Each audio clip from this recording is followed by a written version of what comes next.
Welcome to UMCC Medical Consultants Connector, where your health matters to us. Welcome to our channel. Today, we're diving into everything you need to know about influenza, commonly known as the flu. Now, you might be thinking, the flu? Isn't that just a bad cold? Trust me, as a doctor, I can tell you there's a big difference.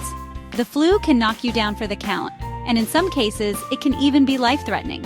But don't worry, knowledge is power. By the end of this video, you'll be armed with the information you need to protect yourself and your loved ones. Alright, let's break it down. Influenza, or the flu, is a contagious respiratory illness. That means it affects your breathing, like your nose, throat, and lungs, and it spreads easily from person to person. Now, the flu is caused by influenza viruses, and there are different types of these viruses out there. What makes the flu tricky is that it can sometimes feel like a common cold at first. You might have a runny nose, sore throat, or cough. But here's the thing, the flu tends to hit you much harder and last longer. We're talking about symptoms like fever, chills, those nasty body aches that make you feel like you got run over by a truck, and just overall fatigue that can really wipe you out. So, how exactly does this pesky virus spread? Well, picture this. Someone with the flu coughs or sneezes. When they do, tiny droplets filled with the virus fly out into the air. Now, if you're nearby and breathe in those droplets, bam! You can get infected.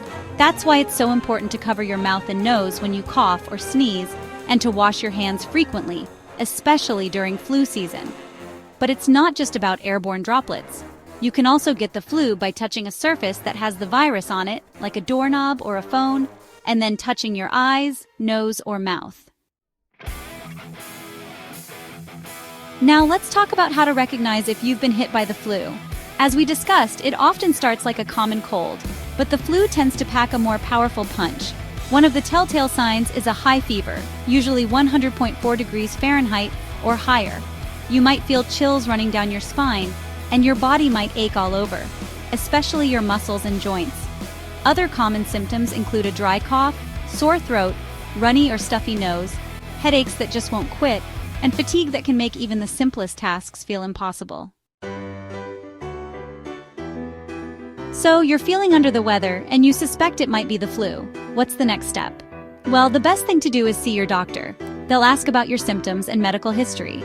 To confirm the diagnosis, they might perform a physical exam and may even order a test, like a rapid influenza diagnostic test, also known as a RIDE-T.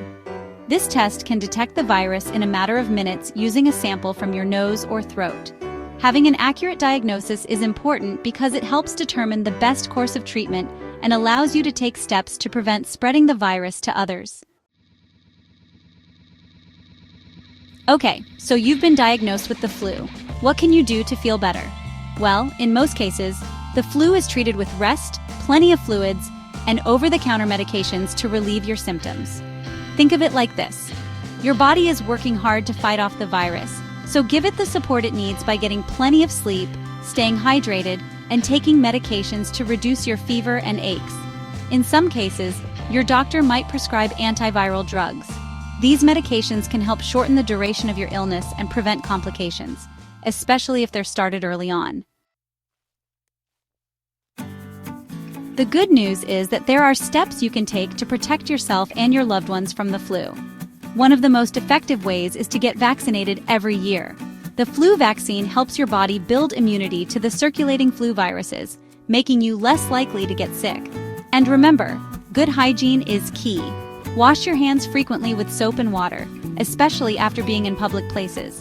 If soap and water aren't available, use an alcohol-based hand sanitizer. And try to avoid close contact with people who are sick. Thanks for watching. Make sure to like, subscribe, and hit the bell icon for more health tips and information. Stay healthy. We've covered a lot of ground today, from understanding what the flu is and how it spreads to recognizing the symptoms and getting diagnosed. Remember, knowledge is power when it comes to your health. By taking the necessary precautions and staying informed, you can help protect yourself and your loved ones from the flu. If you have any questions or concerns, don't hesitate to reach out to your healthcare provider. UMCC, your ultimate medical consultant connector.